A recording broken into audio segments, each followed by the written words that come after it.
সালামুন আলাইকুম। সত্য কথাটা মানুষ বুঝলেও ভালো, না বুঝলেও ভালো। যার যার বিশ্বাস আকীদা নিয়েই তাই থাকুক। তাই আল্লাহ পাক পবিত্র কোরআন শরীফে সূরা বাকারার 256 নম্বর আয়াতে বলিয়াছেন, লা ইকরাহা ফিদ্দিন, অর্থাৎ দিনের বা ধর্মের মধ্যে কোনো প্রকার জোর জবরদস্তি নেই।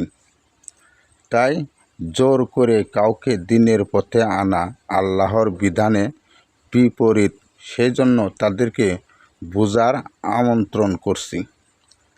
আল কোরআনে আরও এরশাদ হচ্ছে, লাকুম দিনুকুম ওয়াল ইয়াদ্দিন, অর্থাৎ তোমাদের দিন ধর্ম তোমাদের জন্য এবং আমার দিন আমার জন্য। সূরা কাফিরুন আয়াত নম্বর 6।